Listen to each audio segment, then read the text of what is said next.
Mau menyaksikan kajian Buya Yahya tanpa biaya internet? Segera pasang parabola Al-Bahjah TV di rumah Anda.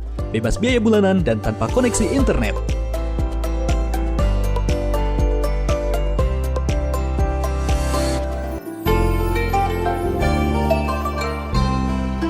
Halo, Assalamualaikum.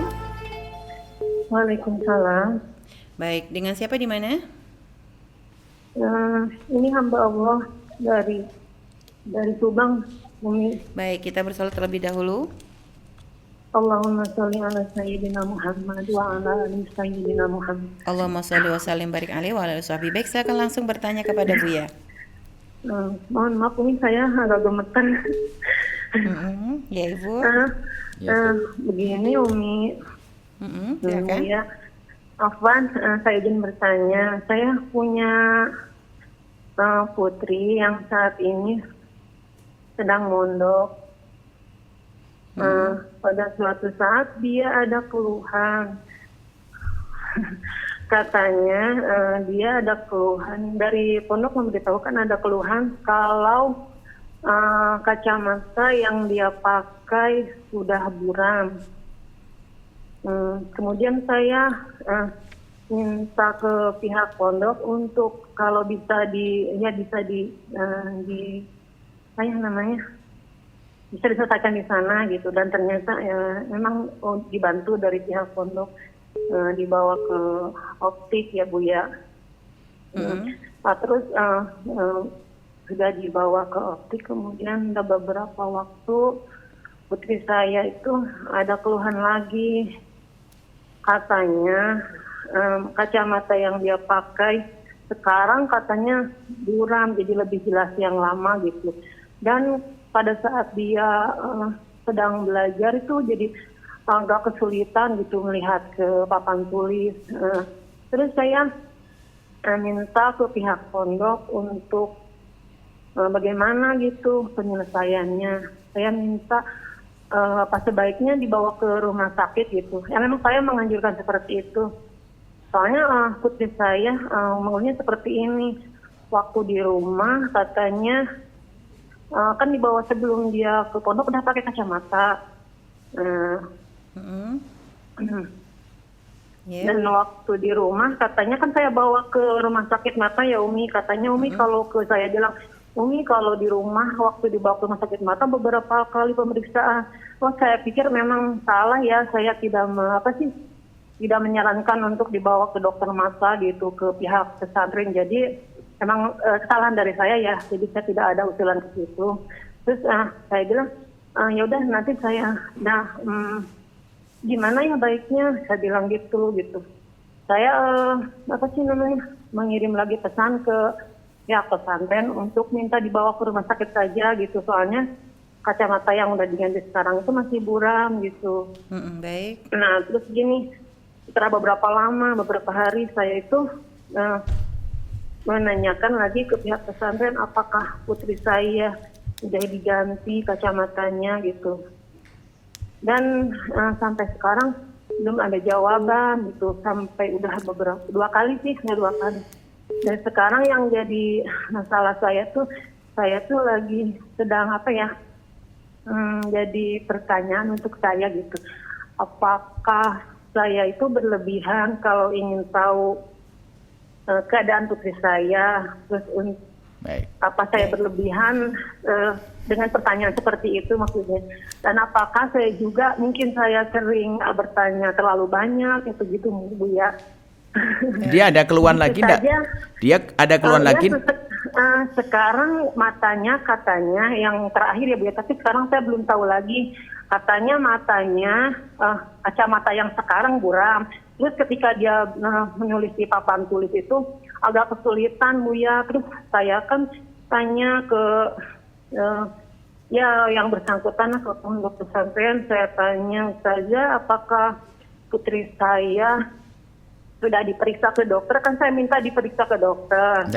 Baik. Sekarang mohon maaf, dia punya keluhan tidak selain daripada buram? Sakit kepala atau apa? Enggak sih. Oh, baik. Katanya agak pusing gitu. Enggak pusing kan? Agak pusing. Agak pusing sedikit sih, cuman nggak tahu pusingnya seberapa pusing gitu.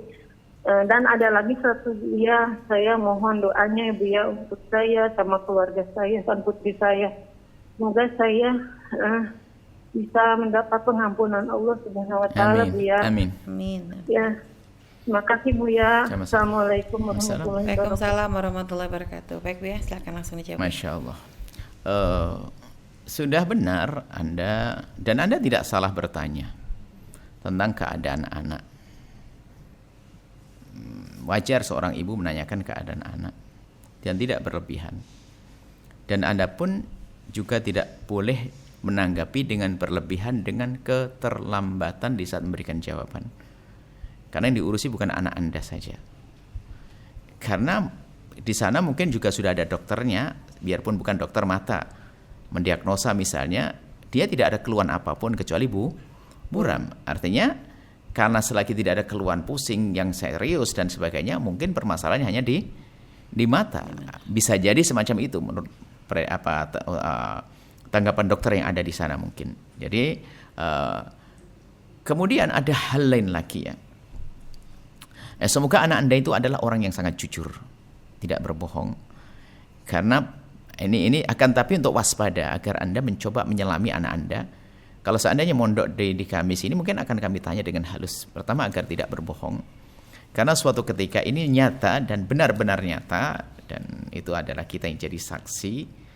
Seorang anak ternyata dia selalu berbicara tentang kalau melihat kabur, jari satu kan jadi dua dan sebagainya. Nah, rupanya itu hanya cara seorang anak mencari perhatian saja. Dan ternyata tidak punya masalah. Sampai dibawa kemana-mana. Ternyata saja, karena waktu ditanya dengan cara dokter, dia juga biasa saja. Tapi ternyata kenapa kabur?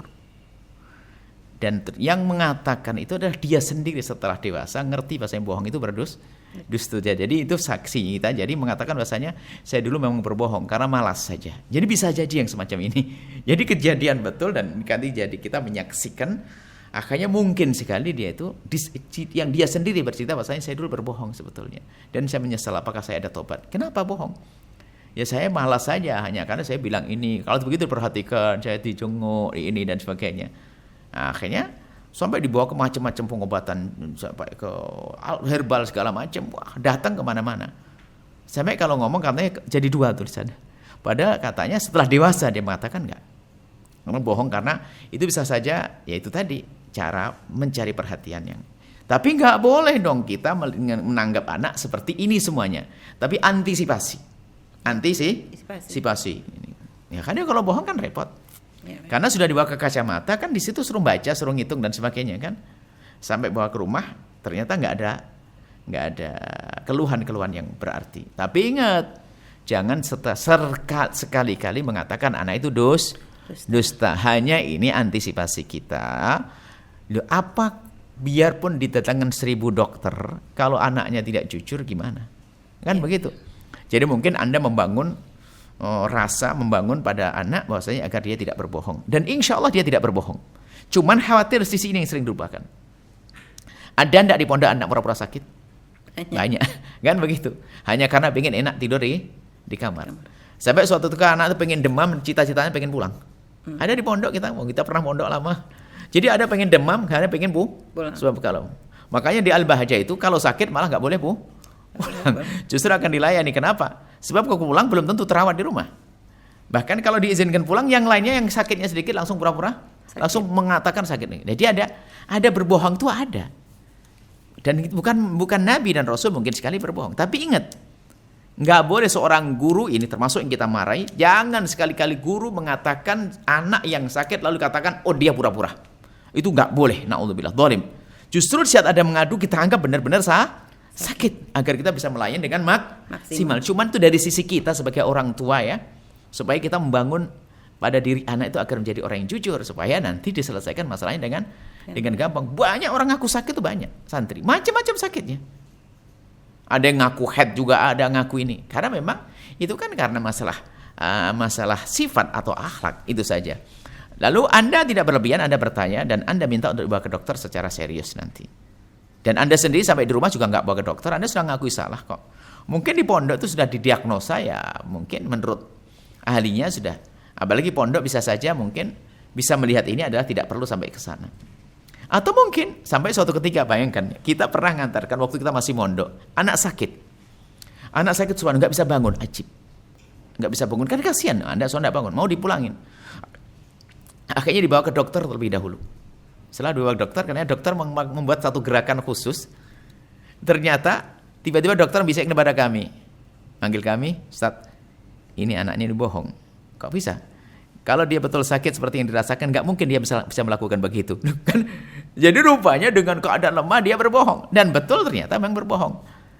Jadi maksud kami sebagai orang tua itu, jangan langsung gampang mempercaya omongan anak tentang laporan-laporan. Tapi ingat, jangan mendustakan.